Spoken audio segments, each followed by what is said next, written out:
wawancara kami pada Apotik Cendana. Oke, sebelumnya saya akan memperkenalkan anggota dari kelompok 2, yaitu yang pertama saya sendiri Rani Elasaria dengan NIM A1C020206, kemudian ada Nurul Istiqomah dengan NIM A1C020194, dan yang terakhir ada Nurul Marlina Putri dengan NIM A1C020195.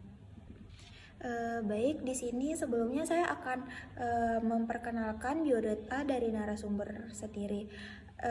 Kami mewawancarai Ibu Tuntiarwati Budimin selaku pemilik dari Apotik Cendana. Kemudian untuk pendidikan terakhirnya yaitu akademik kebidanan. Baik, selanjutnya kita masuk pada gambaran umum usaha. Nama usaha yaitu Apotik Cendana. Kemudian alamat atau lokasi usaha berada di Jalan Yosudarso nomor 78 Ampenan. Nomor teleponnya 0370 629918. Adapun nama pemilik yaitu Ibu Tuntiarwati Budimin. Baik, selanjutnya yang bagian B, hasil dan pembahasan. Yang pertama, aspek pasar dan pemasaran. Pertanyaan pertama, apakah apotek ini menjual obat sesuai dengan permintaan konsumen? Jawabannya, iya, apotek ini menyediakan obat yang dibutuhkan oleh konsumen. Karena jika menyediakan obat yang jarang dibutuhkan konsumen, besar kemungkinan banyak obat yang akan expired, yang mana hal ini akan menimbulkan kerugian bagi apotek itu sendiri. Kemudian pertanyaan kedua, apakah harga yang ditawarkan sesuai dengan harga eceran tertinggi untuk obat resep dokter? Jawabannya adalah iya, apotek sudah menyediakan obat dengan standar harga eceran tertinggi. Kemudian yang ketiga, apa saja jenis obat yang ada dalam apotek ini? Kemudian jawabannya, obat di apotek ini terdiri dari obat herbal, generik, resep dokter, obat bebas, dan non-generik. Kemudian pertanyaan selanjutnya, bagaimana rantai nilai yang diterapkan oleh apotek? Untuk rantai nilai dalam apotek ini yaitu membuat daftar obat habis, kemudian melakukan pemesanan obat, barulah obat akan dijual kembali. Kemudian pertanyaan selanjutnya yaitu kebijakan apa yang diterapkan terhadap setiap stok atau persediaan? Kemudian apakah penerapan kebijakan stok atas persediaan diperlakukan sama? Jika iya, mengapa, dan jika tidak, mengapa? Jawabannya, kebijakan untuk setiap stok diperlakukan berbeda, tergantung pada jenis obat tersebut. Jika obat yang banyak dibutuhkan akan di stok lebih banyak dibanding obat yang jarang dibutuhkan dan tergolong cukup mahal. Kemudian pertanyaan selanjutnya, untuk mengontrol obat kadaluarsa dilakukan berapa bulan sekali? Jawabannya, pengontrolan atas obat kadaluarsa dilakukan dalam 3 bulan sekali. Selanjutnya, pertanyaannya, lalu bagaimana jika ada obat yang kadaluarsa? Jawabannya, terkait obat-obatan yang kadaluarsa, apotek akan memusnahkan dan menggunakan BAP atau berita acara prosedur dalam melakukan pemusnahan obat tersebut. Kemudian pertanyaan selanjutnya, bagaimana apotek ini melakukan transparansi di dalam layanan? Apakah dengan cara harga, kadaluarsa, dan sebagainya?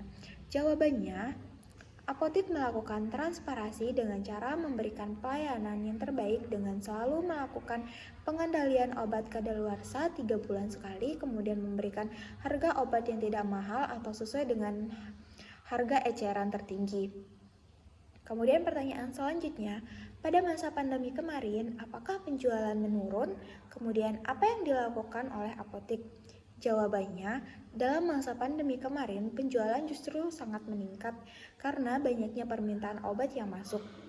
Pertanyaan selanjutnya, bagaimana jika menerima resep yang ternyata obatnya tidak tersedia? Apakah ditawarkan obat yang lain atau mengganti dengan obat sejenis?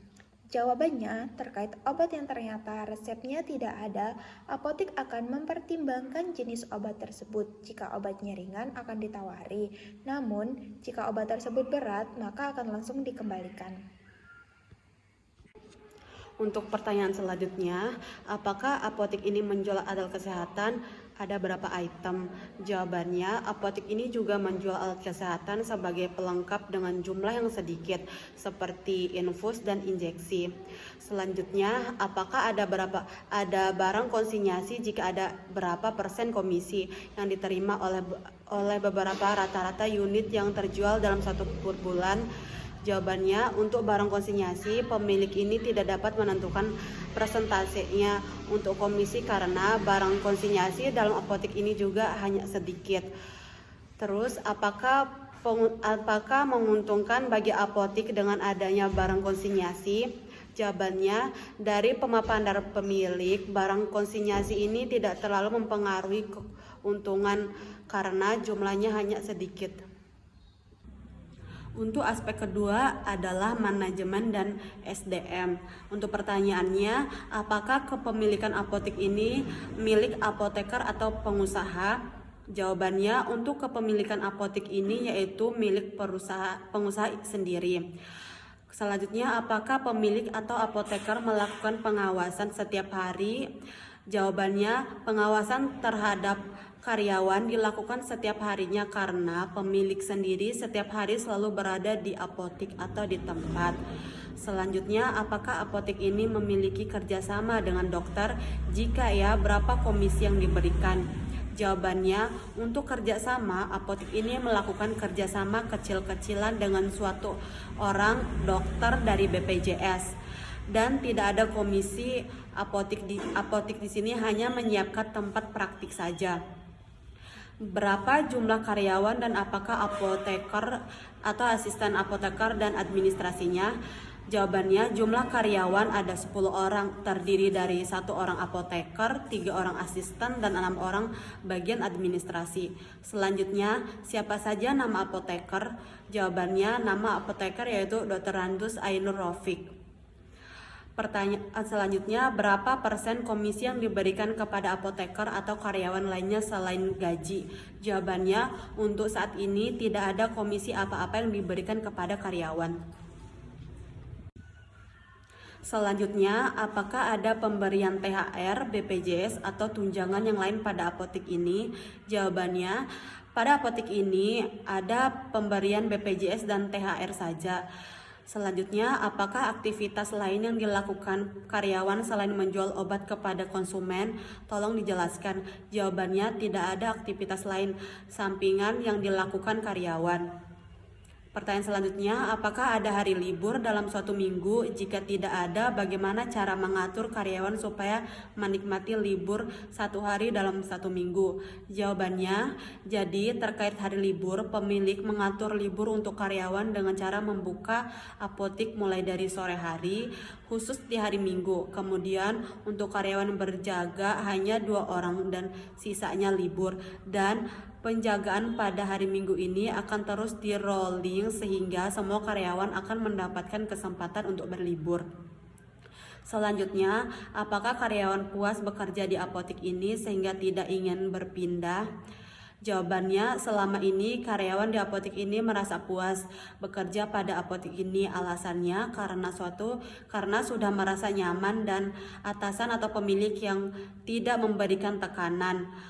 Pertanyaan selanjutnya, apakah pernah terjadi turnover karyawan tinggi pada apotek ini? Jawabannya, selama berdirinya apotek ini belum pernah terjadi turnover yang tinggi.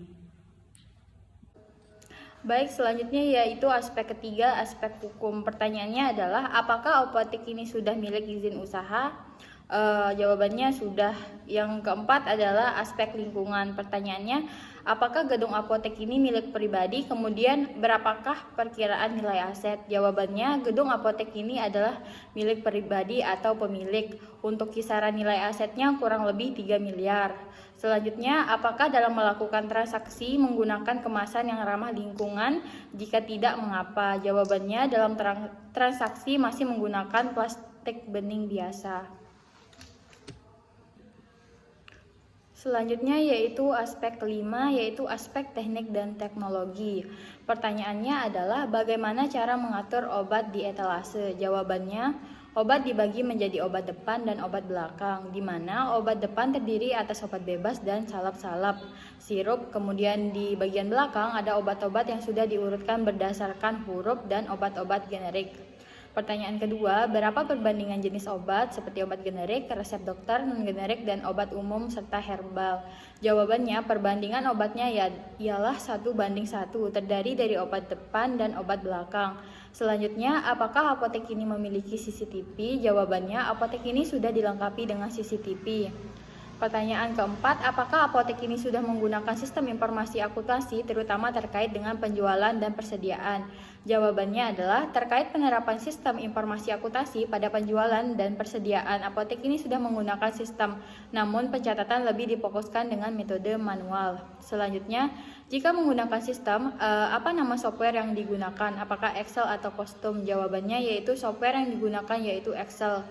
Selanjutnya, apakah sistem yang digunakan sangat mudah dan apa alasan menggunakan sistem informasi akuntansi tersebut? Jawabannya, penerapan sistem di apotek ini masih dirasa sulit sehingga apotek lebih memfokuskan untuk pencatatan dengan metode manual. Dan pertanyaan selanjutnya, jika sistemnya bermasalah, bagaimana cara mengatasinya? Jawabannya, jika sistem bermasalah, apotek sudah memiliki backup data manual. Jadi, jika ada masalah yang cukup besar terkait sistem ini,